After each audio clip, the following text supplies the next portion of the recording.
Hello, this is old Hunter here, doing that little series of sit and have a laugh with Pat. Some of them are funny, some of them are not quite funny, but it's just things that's happened in my life that I'd like to share with people.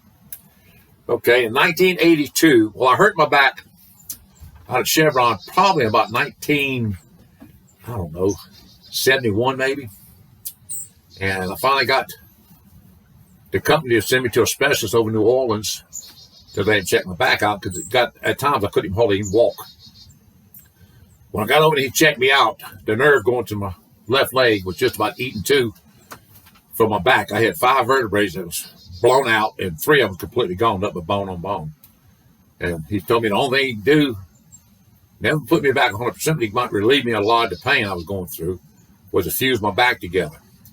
Well, back then, they cut bones out of both hips and used the bones out of my hips to fuse my back.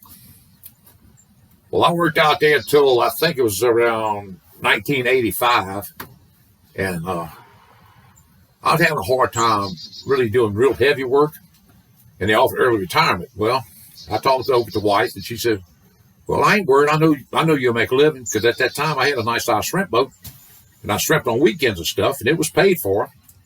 And I love shrimping because that's what I come from, seafood family, you know. So I decided to go ahead and take the early retirement. I did, and I started shrimping for a living. And I'd go out sometimes by myself, like go down to Louisiana Wash, and stay there for a week shrimping by myself. Because I could carry enough ice and fuel, I'd go for a week, even a week and a half if I wanted to. And some of the things that's happened to me on my shrimp boat are funny now that I look back on them. And I never dared told the wife none of it until after I quit shrimping, because she wouldn't let me go back out on my boat. I knew she would expect it by myself.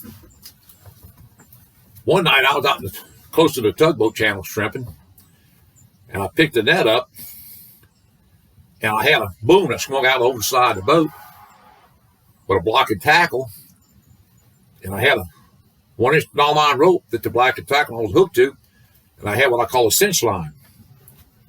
Now, I go around the tail of the trawl just above the bag, and I'm hooking that block and tackle. Then I go around the cathead.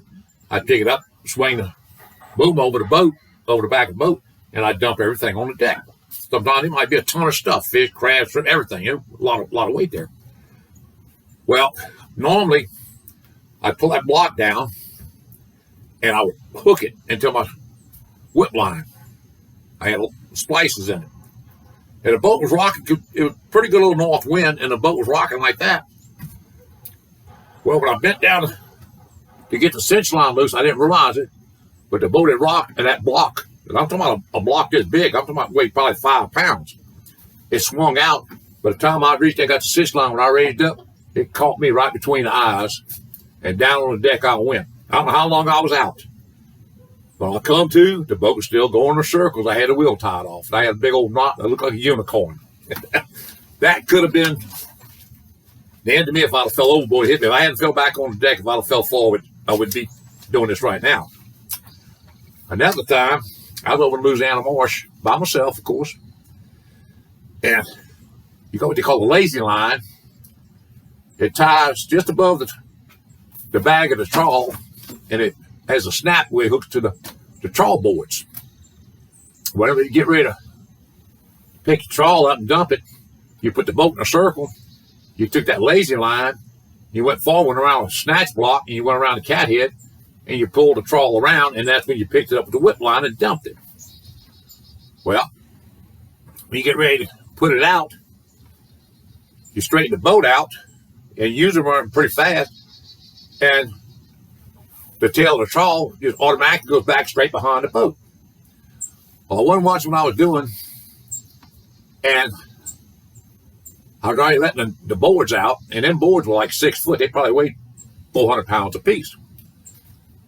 That whip line had the tail of the trawl straightened out, and the boards going down. That whip line got caught around my right foot. It was dragging me overboard.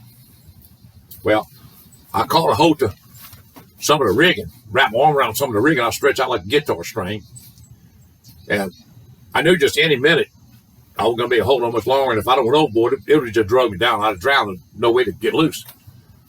I always kept a short pocket knife, real short pocket knife in my pocket. And I managed to get in my pocket, my left hand. I had this arm around some of the rigging holding me, stretched out like a guitar string.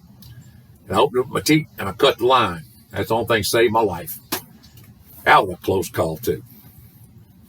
Well, I got one more little one I want to tell.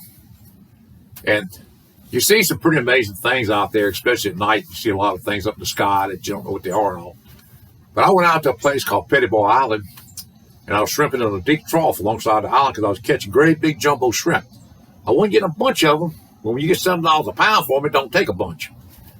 And I was sitting there. It was at night. I was sitting there, and I just got through picking out, and I was sitting on the bulwarks of the boat, just looking up in the sky, enjoying the stars and all. And I felt water splash me on the back. I said, how can I be getting splashed with water? There's no waves out here. It's slick as glass. I had to turn and look, and here was a great big old porpoise laying right alongside the boat. And he'd been eating all the fishy stuff that I've been raking overboard when I was raking and picking the shrimp out. And every day for about a month and a half, if I went out there, he must have knew the noise of my motor or something. He'd come right alongside the boat, and I never did get him where he would take a fish out of my hand, but he'd stay right there and let me drop him in his mouth. I thought that was pretty doggone unique. But let me take a little break, and we'll come back to y'all later on.